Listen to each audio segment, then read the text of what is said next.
Hello po sa inyong lahat. Good afternoon po mga ka-EBL. So andito na naman po yung kaibigan nyo, si Emil ng EBL Cebu Motor Traders.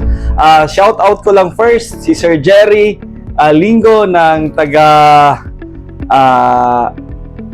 Barangay Liluan ng Ormoc City. Sir Jerry, maraming salamat and salamat gyud kaayo sa imuhang pag-trust nga diri ka ni kuha sa mo aning Suzuki Scrum na DD51T Round I, Sir Jerry.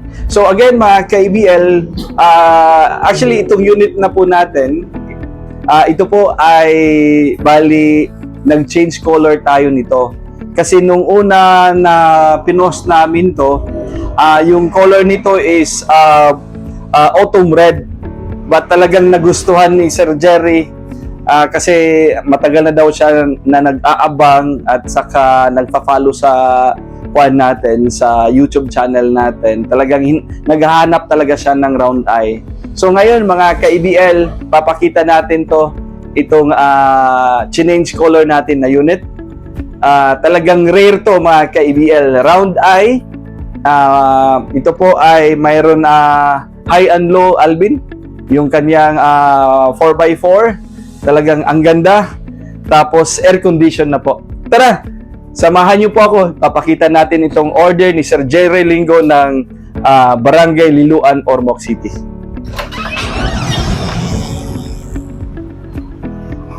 So ayan mga ka-EBL. So yan na po. Itong ating Suzuki Scrum Round Eye po mga ka-EBL. So nakikita nyo naman po. So kung mapapansin nyo mga ka-EBL, yung setup natin dito is talagang binagay natin sa kulay niya.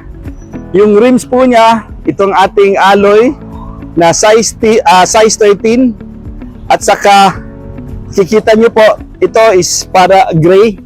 Tapos itong gustong-gusto ko sa mga rim na to kasi may lip siya. Elegant tingnan. Dito po, yung setup namin, ayaw namin yung colorful na mga, kung mapapansin nyo po, kung mapapanood nyo po sa mga vlogs natin na in-upload natin sa channel natin, wala kayong makikita na mga mugs namin, na mga rim namin na yung kulay is green, parang, I mean, yung kakaiba. Sa amin, gusto namin dito is yung kuwan talaga, elegante tingnan mga ka-EBL. So, yan, simple lang. Tapos nilagyan natin ng sticker itong ating Raptor. Tapos nilagyan po natin itong ating stainless na bumper.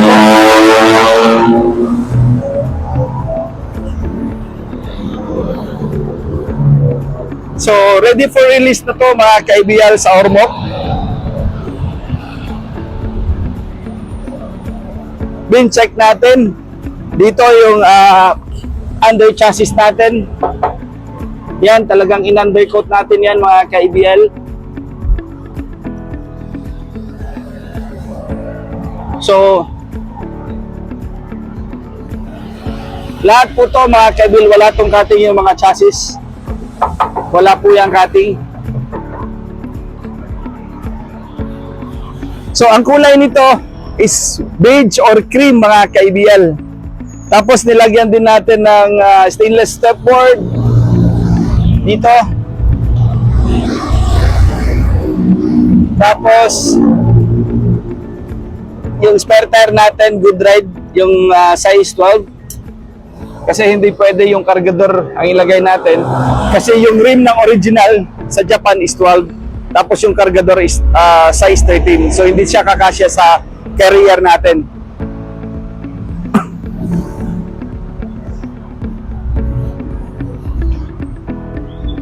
So ito po mga ka-EBL yung pintura natin, of course itong ating Anzal na ginagamit natin. Tapos bago yung battery.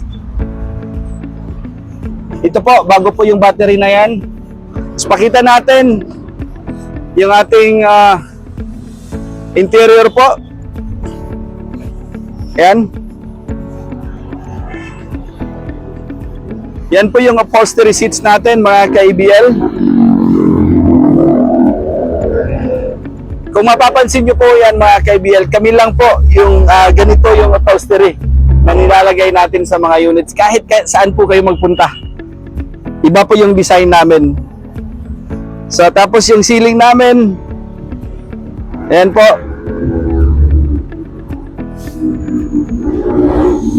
Tapos yung yan, matting natin.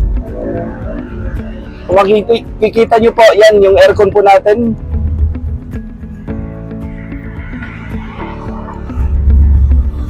Tapos yan itong sinasabi ko. Itong aming 4x4. So engage mo yan lahat. Tapos yung stereo po. Tapos itong aming panel gauge. So tapos yung axle lock natin, yan.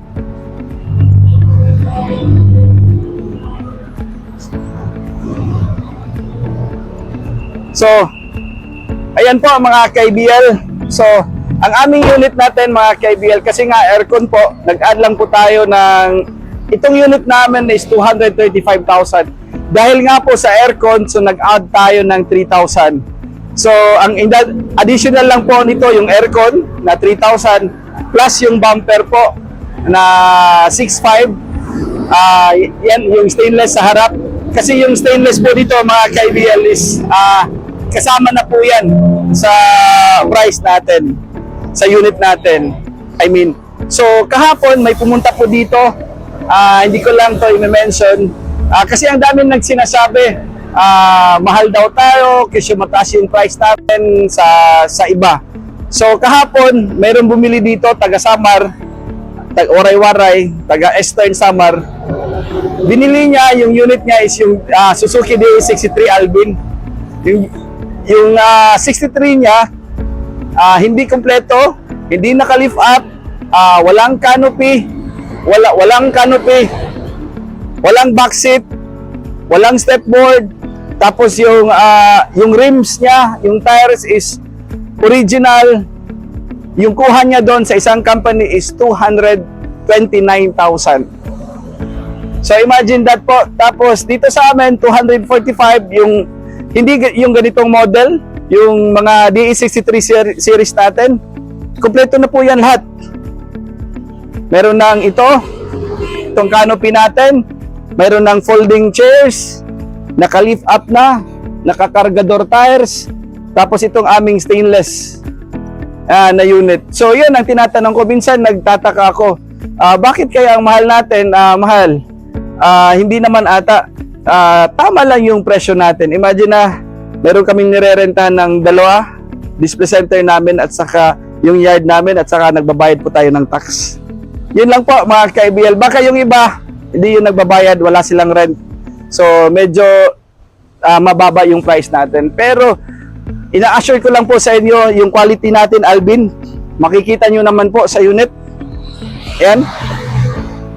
Yung quality, yung paint, yung pagka-assemble,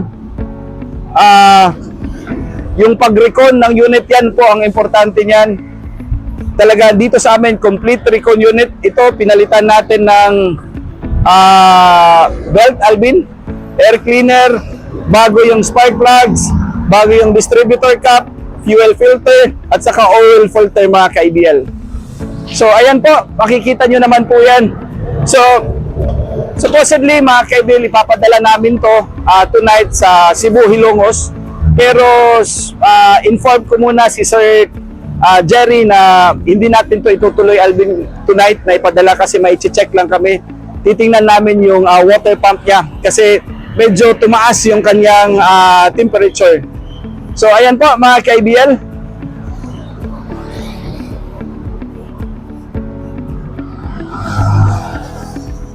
So the best ng unit.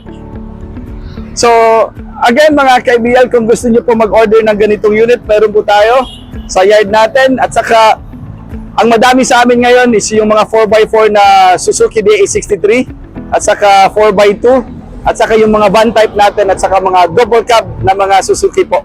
So again mga ka-IBL, pwede kayong tumawag sa akin sa 0917-8742795 or pwede din kayong bumisita dito sa aming dispensante